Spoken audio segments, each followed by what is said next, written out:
지난주에 이어서 우리 비전에 대한 이야기를 나누겠습니다.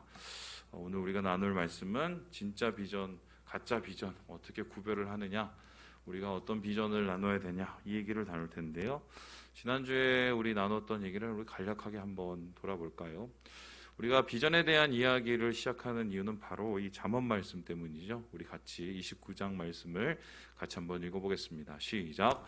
묵시가 없으면 하나님이 방자히 행하거니와 율법을 지키는 자는 복이 있느니. 여기서 말하는 묵시가 바로 비전입니다. 하나님이 보이시는 묵시가 없으면, 비전이 없으면 우리의 인생이 방자해진다. 그리고 복을 누리지 못한다. 그래서 복 있는 자는 다름 아니라 주님의 비전이 있는 자, 하나님의 묵시가 있는 자라고 말했습니다. 그렇다면 이 비전의 때는 도대체 언제인가? 하나님은 언제 우리에게 비전을 주시는가? 우리 지난주에 이것을 다뤘는데요. 우리 크게 세 가지의 원칙을 보았습니다. 첫 번째는 비전은 내가 보는 게 아니라 하나님이 보여주시는 것이다. 진짜 비전은 하나님으로부터 나오는 것이다 라는 것을 알게 되었고요. 두 번째로 이 비전이 하나님께서 특별하게 우리에게 보여주실 때는 대부분 절망 속에서 우리의 생각과 우리의 야망이 다 끝나는 그때 하나님께서 우리에게 진짜 비전을 보여주신다. 이 선지자의 이야기를 많이 나눴습니다. 그리고 마지막으로 하나님께서 비전을 보여주실 때 모든 사람이 그 비전을 누릴 수 있는 것은 아니다라고 했습니다. 준비된 자만이 비전을 볼 수 있고 그 비전을 이뤄갈 수 있는 것이다. 그래서 우리는 과연 그 비전을 준비하고 있는 사람인지를 다시 한번 물어보고 우리 지난주 말씀을 나누었습니다.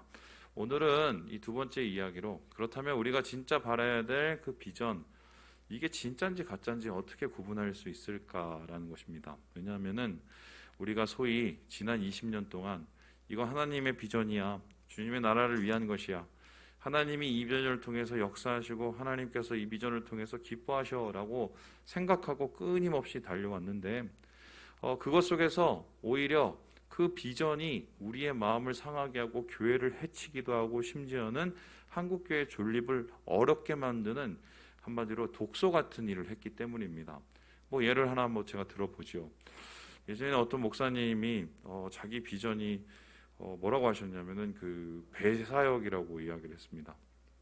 배사역을 하기 위해서 이 남태평양에 그 작은 섬을 이제 하나 자기가 이제 선교 베이스로 삼고 그 선교 베이스에서 이제 배를 만들어서 이 남태평양에 있는 지역에 있는 모든 것을 이제 선교하고 또 의료 선교도 하고 막 이렇게 얘기했어요. 그래서 그 리더들이나 우리 장로님들한테 틈나는 대로 우리 다 같이 그 남태평양 갈 준비하라고 다 얘기를 했습니다.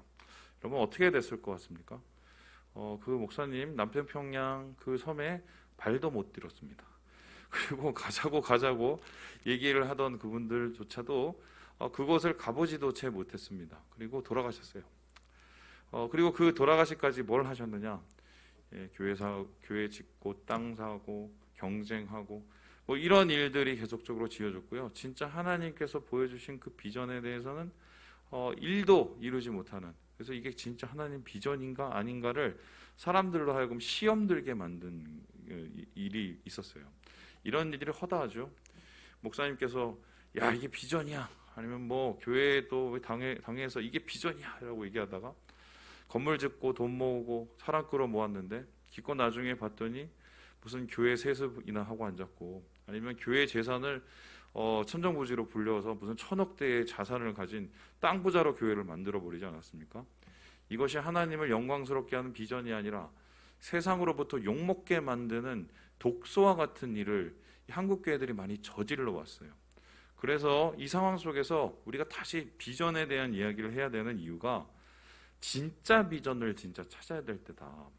자, 그렇다면 진짜 비전을 어떻게 찾을 수 있을까요? 이 다음 그림을 보시면 아마 우리가 힌트가 되겠습니다.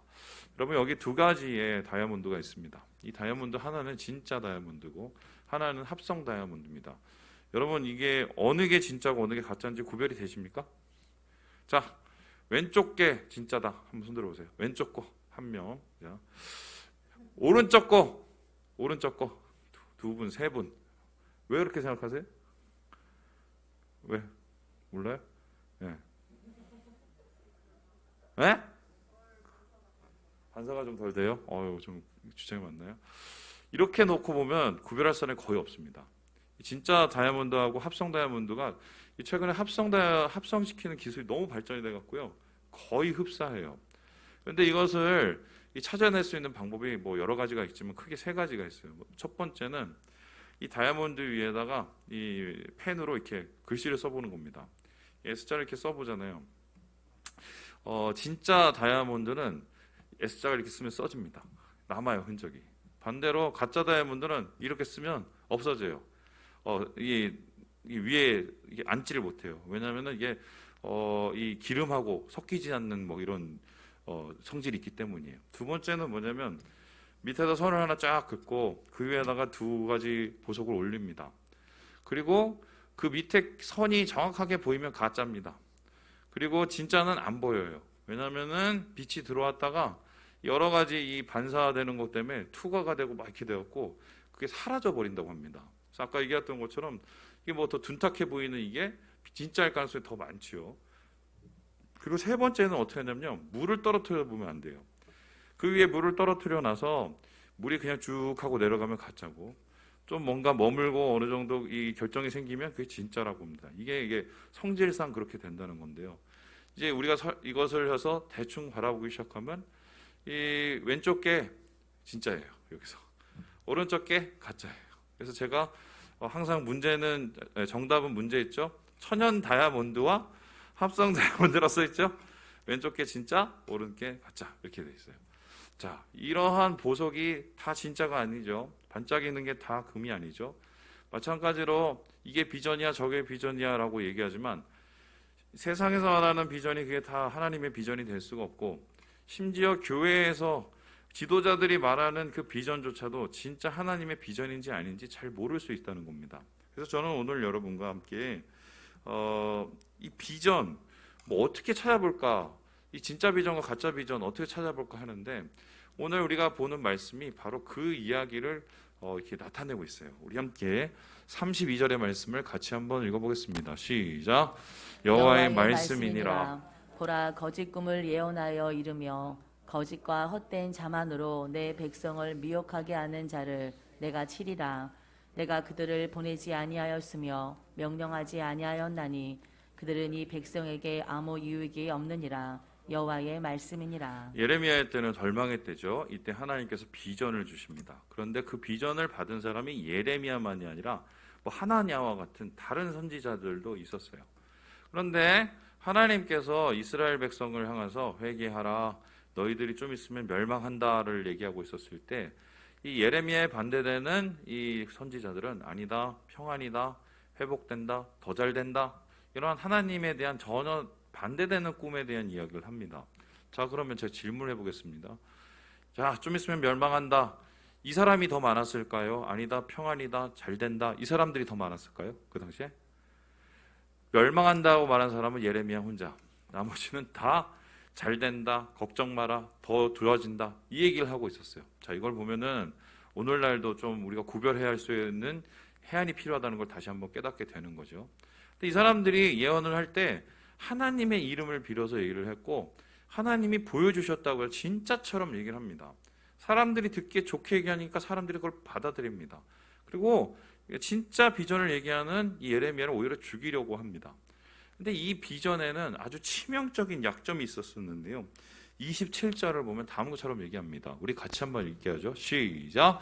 그들이 서로 꿈꾼 것을 말하니 그 생각인즉 그들의 조상들이 바알로 말미암아 내 이름을 잊어버린 것 같이 내 백성으로 내 이름을 잊게 하려 함이로다. 비전을 향해서 나갔는데 나중에 봤더니 하나님은 없는 거예요. 이게 하나님의 꿈이라고 그래서 하나님의 비전이라고 살아왔는데 그것을 향해서 갖기 위해서 가졌어요. 예수 믿어서 비전 뭐 부자 돼갖고 뭐 교회를 몇 척 짓고, 이게 꿈이라고 생각했는데, 하나님 꿈이라고 생각했는데 나중에 봤더니 하나님하고 전혀 상관없는 것이 돼버린다는 겁니다.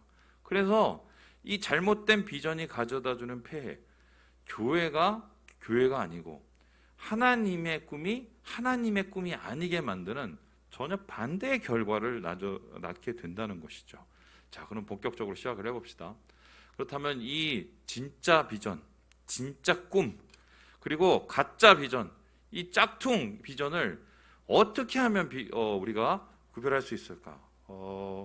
이에 대해서 이야기를 하기 전에 이 비전에 관한 좀 단어들을 좀 설명을 해야 돼요. 이 다음 그림 한번 보시면요.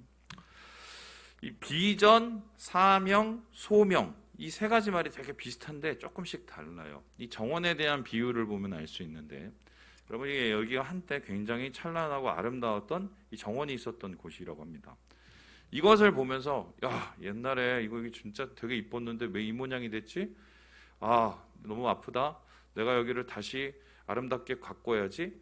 이렇게 생각하는 이 회복되는 그림을 가지는 게 그게 비전입니다. 이 정원이 세상이라면 세상을 바라보면서 야 왜 이 모양 이 꼴이 됐지? 이것을 더 아름답게 만들어야지.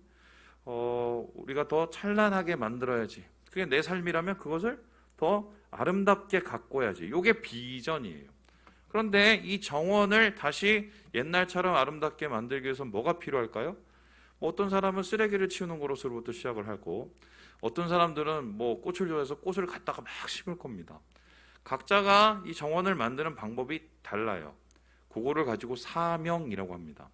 그래서 이러한 망가진 정원과 같은 세상을 내가 하는 달란트를 가지고 내게 맡겨진 무엇인가를 가지고 그것을 아름답게 만들어가는 그 과정과 일이 사명이에요. 그러니까 사명은 하나님께서 주신 그 비전을 향해서 달려가는 방법입니다. 그리고 나서 이제 소명이라는 단어가 중요한데요. 소명은 뭐냐면 이 사명과 비전이 하나님 안에 있게 만드는 겁니다. 이 그림을 도대체 누가 주셨지? 하나님이. 나의 사명 속에서 누가 이것을 계속하게 만드시지? 하나님이. 이 소명은 이 비전과 사명 속에서 하나님의 마음을 계속적으로 품게 만드는 에너지를 뜻해요. 그래서 비전을 품는다고 하는 것은 하나님이 보여주신 그림을 보는 것이고 사명은 그것을 이루기 위해서 우리가 달려가는 것이고 소명은 그때그때마다 모든 순간 속에서 하나님의 마음으로 그것을 행하는 것. 그래서 지침으로부터 벗어나서 하나님의 은혜로 그것을 이루어가는 것을 뜻합니다. 그래서 우리가 이 비전을 향해서 달려간다 했었을 때 이 정원을 한번 생각을 해보면 내가 어떻게 지금 이 사명과 또한 비전을 가져갈 수 있느냐. 제가 우리 교회 왔을 때도 하나님이 보여주신 비전이 있었거든요. 그것을 향해서 내가 무엇을 하길 하나님이 원하실까? 그리고 여러분 아시겠죠? 8년이라는 세월이 이제 더 지나가면서 조금씩 마음이 변해갈 때마다 다시 한번 하나님 앞에 가면서 제게 주신 그 마음을 다시금 되새겨보는 비전과 사명과 소명이 이렇게 이루어져 가는 거예요. 그래서 이런 참된 비전을 갖기 위해서는 첫 번째로 이게 중요합니다. 우리 같이 한번 읽어보도록 하죠. 시작! 야망과 소망을 구분하라. 아름다운 세상, 아름다운 정원 하나님의 마음으로 만들기 위해서는 이게 야망인 건지 이게 소망인 건지 구분을 해야 됩니다. 야망은 뭐 큰 것을 만들어가는 것이면 부정적인 의미가 있죠. 나를 위해서 만들어가는 그 그림이에요. 근데 반대로 소망이라는 것은 뭐냐면 우리를 위해서 하나님의 마음으로 이루어가는 것을 소망이라고 합니다. 이에 대한 대표적인 얘기가 바로 다윗의 이야기입니다. 다윗이 이 예루살렘에 입성을 해서 하나님의 궤를 이제 가지고 오려고 하죠. 그 언약궤를 가지러 오려고 했었을 때 어떤 일이 일어납니까? 사람들의 3만 명을 모으고 막 엄청난 수레를 막 대령하고 막 앞에서 막 나팔을 불고 그러면서 진행을 막 하는데 갑자기 그 소달구지가 울퉁울퉁거려서 자빠지려고 하니까 그 곁을 걸어가던 우사가 어떻게 해요? 그것을 만집니다. 그리고 어떻게 돼요? 자빠져요. 죽어요. 그리고 나서 다윗이 이렇게 얘기를 합니다. 우리 같이 9절의 말씀을 읽어보도록 하지요. 시작! 다윗이 그날에 여호와를 두려워하여 이르되 여호와의 궤가 어찌 내게로 오리요 하고 겁을 먹습니다. 내가 뭐 잘못됐구나. 자기 생각에는 이렇게 하면은 궤가 들어오면 하나님의 영광을 받을 거라 생각을 했었어요. 그게 하나님이 원하시는 꿈이요 소망이라고 생각한 겁니다. 물론 하나님이 나중에는 그 언약궤를 다윗의 성에 들어오게 만들어 주시죠. 그런데 준비가 안 된 게 있었어요. 뭡니까? 이 사람의 마음속에 있는 동기였습니다.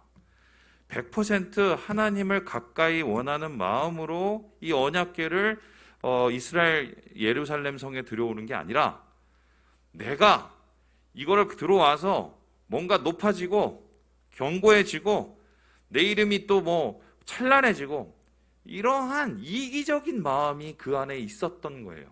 그래서 하나님께서는 그것을 사전에 차단시키셔서 다시는 그러한 야망의 행동, 욕망의 행동을 하지 않도록 그의 길을 막아버립니다. 그리고 이러한 두려움을 가지고 다윗은 조심하면서 살아가게 되죠. 여러분, 오늘날도 똑같이 이런 일이 일어나는데요. 아이고, 교회가 크게 지어지면 하나님이 얼마나 영광을 받으시겠어. 사람이 많아지면 하나님께서 얼마나 많이 기뻐하시겠어. 내가 부자가 돼갖고 말이야, 내가 이번에 로또를 맞아서 내가 절반을 하나님 앞에 내가 헌신하고 내가 절반은 내가 집은 좀 있어야 돼. 집은 사고 또 주변에 있는 사람들도 돕고, 이거 하나님 앞에 얼마나 영광이야. 그게 맞을 수도 있고 틀릴 수도 있다는 거예요. 왜요? 그 안에 동기가 뭐냐고 주님께서 물어보시는 거예요. 나냐 우리냐, 나냐 하나님이냐, 이거를 하나님께서 여쭤보신 거예요. 그래서 이에 대한 이 소망과 야망을 박인신 목사는 이렇게 얘기합니다. 우리 같이 한번 읽어볼까요? 시작. 비전은 하나님이 주신 꿈이지만 야망은 자기 욕망에서 비롯된 것이다. 야망을 이루기 위해서는 비전을 버려야 하고 비전을 이루기 위해서는 야망을 버려야 한다. 그런데 많은 사람들이 자신의 야망으로 이글이글 불타는 일을 하면서 그것을 하나님이 주신 비전이라고 착각한다. 야망은 그것을 지닌 사람이 죽을 때 사라지지만 주님이 주신 소망은 그 사람이 죽어도 영원히 이어진다. 진짜 하나님의 소망이 있는 비전이라면 다 이루지 못해도 의미가 있어요. 그리고 하나님은 그것을 완성해 가십니다. 내가 아니면 다른 누군가를 통해서도. 하지만 내 야망과 내 욕심에 의해서 진행되는 그 비전이라면 하나님은 그것을 꺾을 수밖에 없어요. 왜 그렇습니까?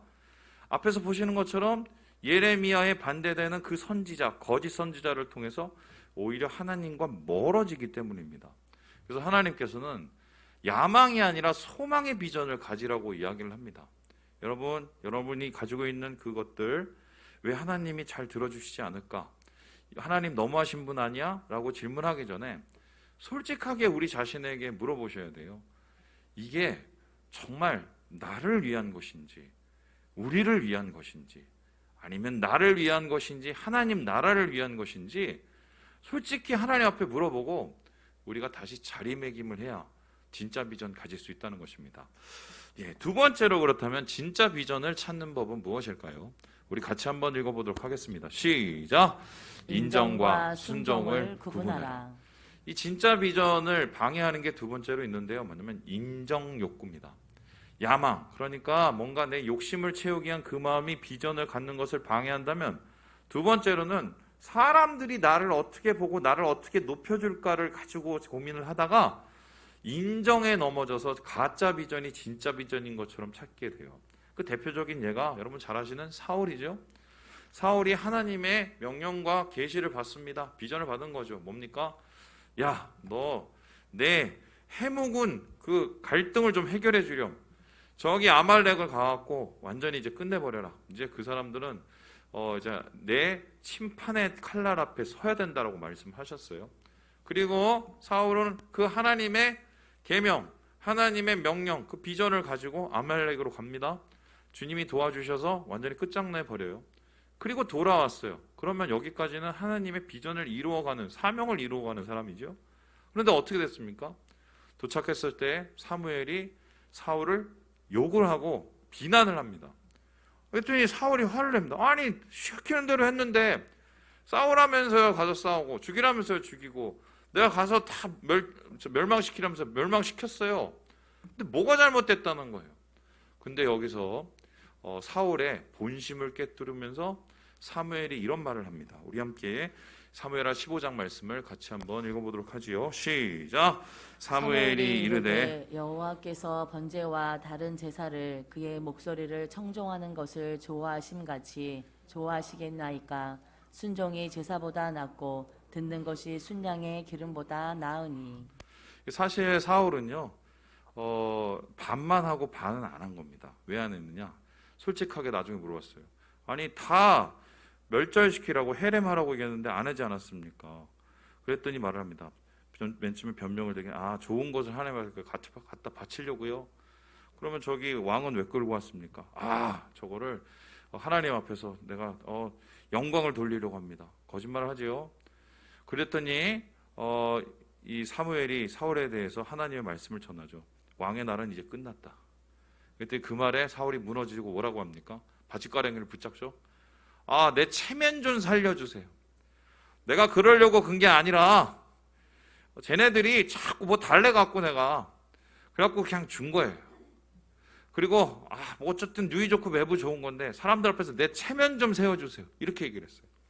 그가 하나님의 비전을 진짜 비전으로 받아들이지 않고 자기의 가짜 비전으로 만들었던 거는 사람의 눈을 의식하고 인정받기 위한 욕구였습니다. 제가는 좀 씁쓸한 얘기를 해주면 어떤 목사님 계시는데 그 목사님의 꿈은 뭐냐면은 천명교회를 만드는 거예요. 저는 천명교회를 생각을 전혀 안 하고 있고요. 제 꿈이라면 뭐 이거 하나님의 꿈으로 이렇게 저를 만드시는지는 모르겠어요. 지금 꿈이라면 교회가 나중에 건강하게 분립되는 거를 제가 진짜 하고 싶습니다. 이찬수 목사님처럼 그렇게 하고 싶어요. 근데 이것도 제 욕심인지 하나님이 주신 마음인지는 더 구별을 해야 돼요. 그런데 왜 그분이 천명교회를 만들고 싶으냐? 놀라지 마세요. 우리나라 이 한국 교회 간에 이 천명교회 클럽이 있대요. 내가 깜짝 놀랐어요. 그러니까 1000명 이상 규모 되는 목사님들이 모이는 일종의 모임이 있대요. 거기 가입하고 싶은 거예요. 인정받고 싶은 거죠. 인정받고 싶은 마음. 자신의 자존감과 성공을 인정받고 싶어하는 마음. 근데 하나님께서는 우리에게 인정을 받는 게 아니라 순종을 하라고 요구하십니다. 인정과 순종의 차이는 뭡니까? 인정은 사람의 눈앞에 서는 것이고 순종은 하나님의 눈앞에 서는 것입니다. 우리는 하나님에게 인정을 받아야 될 사람이지 세상에서 인정을 받아야 될 사람들이 아니기 때문이에요. 주님의 비전을 왜 이루어가느냐? 내가 세상에서 인정받기 위해서 그런 게 아니라 하나님께서 원하시는 그 순종의 열매를 이루기 위해서 우리가 하는 거예요. 그래서 여기에 대해서 신동열 목사님이 이렇게 이야기를 합니다. 우리 같이 한번 읽어보도록 하죠. 시작. 크리스천인 우리는 세상의 부적응자다. 승리자가 되기 위해서가 아니라 하나님의 마음과 말씀을 반사하고 드러내서 세상에 부패하고 망가지는 것을 막기 위해 존재하는 부적응자다. 그래서 우리는 감동이다. 자신에게 집중하면 초라하고 여리고 깨지기 쉬운 거울이지만 그런 거울로도 전 우주를 밝힐 수 있기 때문이다. 이런 거예요. 난 요만한 거울밖에 안 되는 거예요. 내가 요걸로 뭘 할 수 있지? 사람들이 요거를 보고 얼마나 내 자신을 욕할까? 우리가 그러한 자존감이 낮은 참소를 받을 수 있죠. 그런데 이 작은 거울로 우리가 할 수 있는 게 뭡니까? 반사를 할 수 있어요. 반사를. 그것을 통해서 빛을 반사해서 어둠이 있는 곳에 빛을 주고 그 빛으로 인도할 수 있는 길을 만들 수 있는 사람들이에요. 예수 믿는 사람들은 바로 그런 사람들입니다. 인정이 아니라 순종을 위해서 주의 비전을 품는 사람들이에요. 그래서 하나님께서는 우리에게 진짜 비전 갖기 위해서 하나님의 인정받는 자가 되라고 말씀하고 있는 것입니다. 마지막으로 진짜 비전을 구별하는 법은 무엇일까요? 우리 같이 한번 읽어보도록 하겠습니다. 시작. 하나님의 때를 준비하라. 야망과 소망을 구분해서 우리의 욕망을 구별해내야 돼요. 인정과 순종을 구분해서 우리의 인정 욕구를 내려놔야 됩니다. 그리고 마지막으로는요, 내 때와 하나님 때를 구별을 해서 내 안에 있는 조바심을 무너뜨려야 돼요. 이런 겁니다. 목사님, 진짜 저한테는 정말 하나님이 그걸 보여주셨거든요. 그걸 사명이라고 하셨어요. 제가 그것을 위해서 정말 열심히 했고 또한 제가 정말 그것을 헌신을 했는데 왜 안 되죠? 왜 안 되죠? 이렇게 질문하시는 분 바로 있어요. 솔직히 말하면 그게 제 질문입니다. 하나님, 제가 하나님 안에서 정말 주님이 원하시는 그 그림을 붙잡고 하나님 안에서 그것을 이루기 위해서 참 열심히 하려고 하는데 왜 안 됩니까? 왜 안 됩니까? 뭐 이런 답답함이 우리에게 있을 수 있어요. 근데 우리가 아무리 주님이 주신 비전을 가지고 살려고 하면서 그것을 이루려 하면서 여러 가지 낭망을 해도 이 사람보다는 낭망할 수가 없어요. 누구냐면 요셉이라는 사람입니다. 요셉 어떤 사람이지요?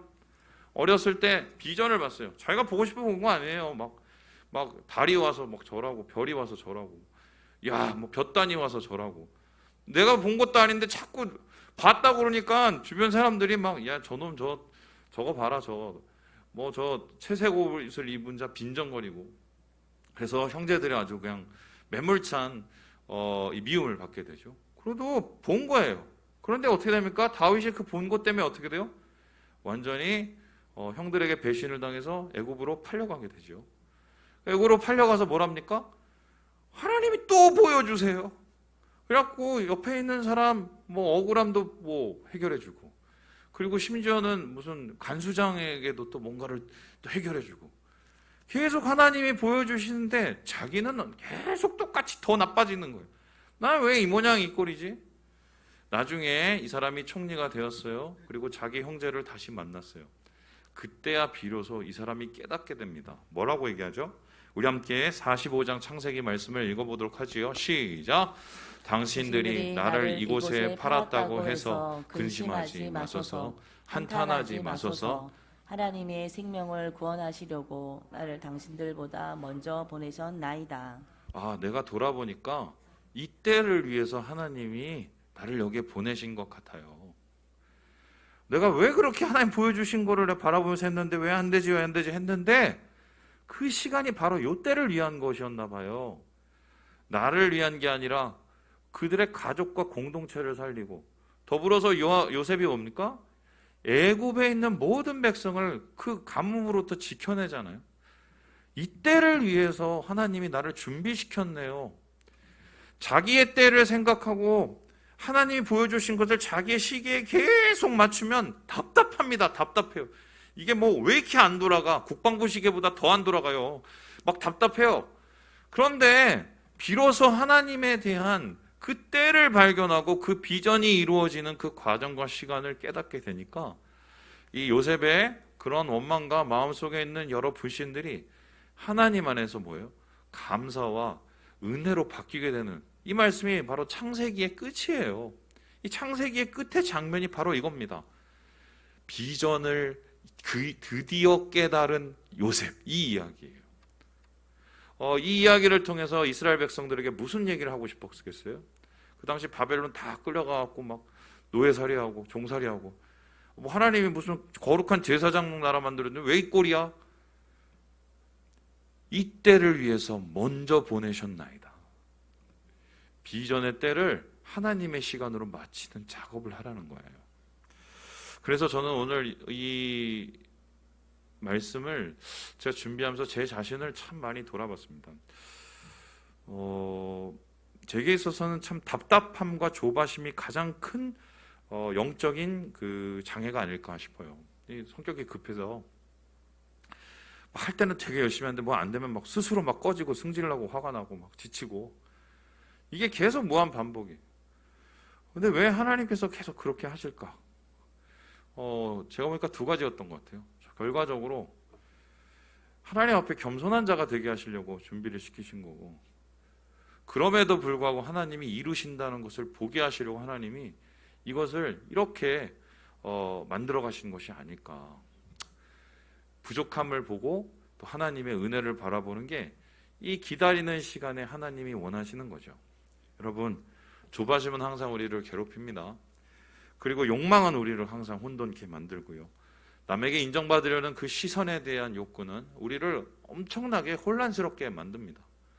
그러한 속에서 진짜 비전은 더 빛나게 돼 있어요. 그리고 이 진짜 비전은 결국은 이루어집니다. 히브리서 기자는 이 진짜 비전이 이루어지는 이 최종적인 모습을 이렇게 얘기합니다. 우리 같이 11장 읽고 마무리해 보도록 하죠. 시작. 믿음이 없이는 하나님을 기쁘시게 하지 못하나니 하나님께 나아가는 자는 반드시 그가 계신 것과 또한 그가 자기를 찾는 자들에게 상 주시는 이심을 믿어야 할지니. 비전은 결국 믿음을 통해서 이루어져요. 하나님께서 주신 그 비전의 그 모습은 결국 내가 오늘 기다리는 그 믿음, 그럼에도 주를 신뢰하는 그 믿음, 그래서 하나님 앞에 엎드리는 그 믿음을 통해서 하나님의 그 상 주시는 그 비전이 완성된다. 여러분, 오늘 우리가 진짜 비전이 무엇인지를 살펴보았습니다. 여러분이 눈을 들어서 주님을 바라볼 때 주님은 오늘 그것을 우리에게 보여주시면서 그것을 이룰 수 있는 믿음을 주시기 원합니다. 우리가 오늘 함께 기도하면서 주의 비전을 볼 수 있는 눈을 열어 주시옵소서. 감당할 수 있는 믿음을 더하여 주시옵소서.